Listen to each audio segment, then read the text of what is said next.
नमस्कार बंधुरा welcome to एसटीयूनिक sports. बंधुरा এই ভিডিওতে আমরা কথা বলবো বেশ কিছু ফুটবল আপডেট নিয়ে, যেখানে ইস্ট বেঙ্গলকে নিয়ে গুরুত্বপূর্ণ আপডেট শেয়ার করা রয়েছে। বিদেশি প্লেয়ারকে নেবার ব্যাপারে মরিয়া চেষ্টা চালাচ্ছে কার্লেস বাহিনী।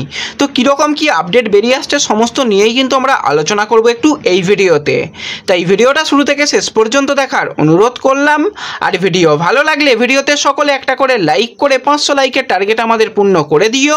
আর যারা চ্যানেলে প্রথমবার এসেছো মনে করে চ্যানেলটাকে সাবস্ক্রাইব করে পাশের বেল আইকনটাকে অন করে রেখো। আর যারা ফেসবুক পেজ থেকে ভিডিও দেখছো মনে করে একটু ফেসবুক পেজটাকে ফলো করে নিও, তাহলে তোমাদের প্রিয় দলের খেলার সমস্ত আপডেট তোমরা এখানে পেয়ে যাবে। তো চলো আর দেরি না করে ভিডিও শুরু করা যাক। প্রথমেই যদি তোমাদের একটুখানি আই লিগের নিয়ে আপডেট দিই, তো আজকে কিন্তু আই লিগে খুব ভালো একটা ম্যাচ হয়েছে রিয়েল কাশ্মীরের সঙ্গে মোহামেডান চান্স পেয়েছিল কিন্তু গোল করতে পারেনি। অপরদিকে রিয়েল কাশ্মীরও কিন্তু বেশ কিছু চান্স তৈরি করেছিল কিন্তু সেখান থেকে তারাও গোল করতে পারেনি। তো ম্যাচটা কিন্তু 0-0 গোলে ড্র হয়েছে এবং আজকের ম্যাচটা সত্যি একটা চাপের ম্যাচ ছিল, কারণ ওই রকম পরিবেশে গিয়ে খেলা। তো সেক্ষেত্রে মোহামেডান আজকের ম্যাচে 1 পয়েন্ট পেয়েই কিন্তু তাদের সন্তুষ্ট থাকতে হলো।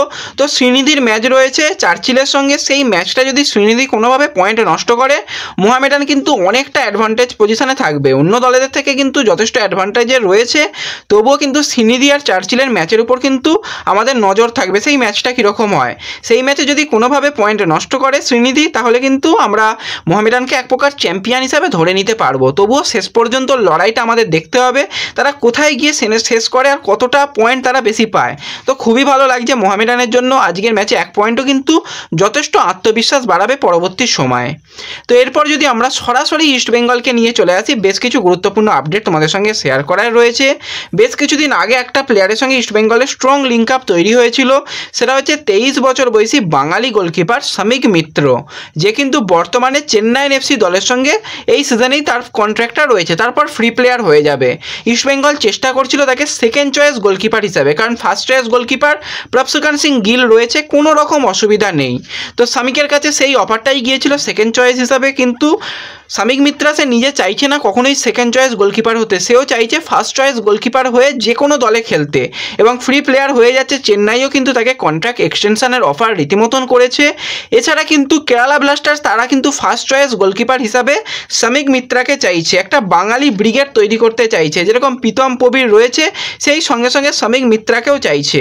তো দেখা যাক শেষ পর্যন্ত কেরালা ব্লাস্টার্স নাকি চেন্নাই এফসিতেই কন্ট্রাক্ট এক্সটেনশন করে নেয় সামিক মিত্রা, তার ইস্ট বেঙ্গলে আসার সম্ভাবনা এই মুহূর্তে কিন্তু অনেকটাই কমেছে।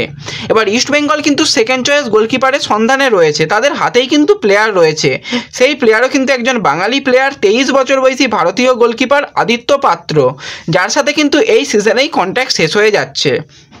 এবং আদিত্য কিন্তু এই সিজনে খুব ভালো ফুটবল খেলেছে, আমরা দেখেছিলাম যখনই সুযোগ পেয়েছে রিজার্ভ টিমে তখনই কিন্তু বেশ ভালো ফুটবল খেলেছে।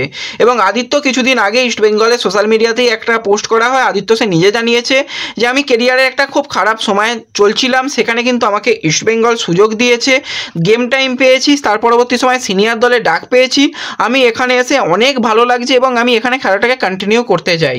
এবং তোমাদের যেরকমটা জানিয়েছিলাম আদিত্য পাত্র কিন্তু চাইছিল এই সিজনেই লোন আউট হয়ে যেতে, কিন্তু সে যে ভালোবাসাটা ইস্ট বেঙ্গলে পেয়েছে সে সেই ভালোবাসাটা হারাতে চায় না, সে কিন্তু নিজে কন্ট্রাক্ট এক্সটেনশন করতে চায়। ইস্ট বেঙ্গলও কিন্তু তাকে কন্ট্রাক্ট দিতে চায়, 23 বছর বয়স, ফিউচার স্টার এবং ভালো প্লেয়ার, তাকে যদি ধরে রাখে পরবর্তী আরও একটা সিজনের কন্ট্রাক্ট দিয়ে গোলকিপার বিভাগে সেকেন্ড চয়েস গোলকিপার অটোমেটিক হয়ে যাবে। গিলেরও বয়স অল্প, আদিত্য পাত্ররও বয়স অল্প, তো ইয়াং গোলকিপার দুটো থাকবে, খুব ভালো হবে।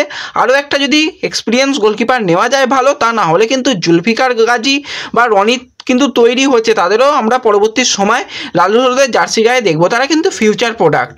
তো দেখা যাক আদিত্যর সঙ্গে কত তাড়াতাড়ি কন্ট্রাক্ট এক্সটেনশন পর্বটা ইস্টবেঙ্গল সেরে নেয়, সেদিকে কিন্তু আমাদের অবশ্যই নজর থাকবে।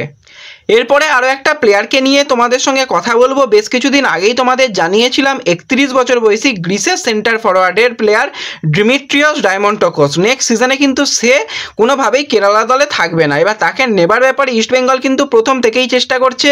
এই সিজনে 18টা ম্যাচ খেলে নিয়েছে, সেখানে 15টা গোল এবং 4টে অ্যাসিস্ট, এবং লুনার অনুপস্থিতিতেও কিন্তু ডিমিট্রিয়াস খুব ভালো ফুটবল খেলছে এবং একটা ভালো তার কনফিডেন্স লাগছে খেলার মধ্যে। তো এই প্লেয়ারকে নেবার ব্যাপারে ইস্টবেঙ্গল কথাবার্তা চালাচ্ছিল, তোমাদের জানিয়েছিলাম, এবং এটাও বলেছিলাম ইস্টবেঙ্গল নয়, এই রেসের মধ্যে আরও বেশ কিছু ক্লাব রয়েছে।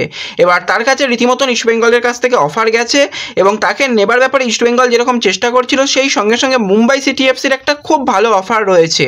তো যদি সব কিছু ঠিকঠাক থাকে তাহলে কিন্তু তার মুম্বাই যাওয়ার সম্ভাবনা এই মুহূর্তে অনেকটাই তৈরি হয়েছে। ইস্টবেঙ্গল কিন্তু কিছুটা পিছিয়ে এসেছে, কারণ তার যেটা মার্কেট ভ্যালু 4.8 কোটি টাকা তার মার্কেট ভ্যালু রয়েছে। তারপর তার যেরকম পারফরমেন্স সেক্ষেত্রে আরও কিছু তার টাকা বাড়বে, অত টাকা ইস্টবেঙ্গল হয়তো খরচা করতে পারবে না।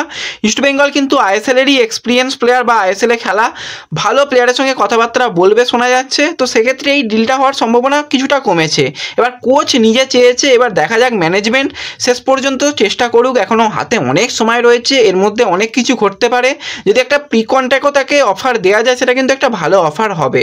তো দেখা যাক পরবর্তী সময় এই বিষয় নিয়ে যা আপডেট আসবে তোমাদের শেয়ার করে নেব। তো এই ভিডিওতে এইটুকুই আলোচনা করার ছিল।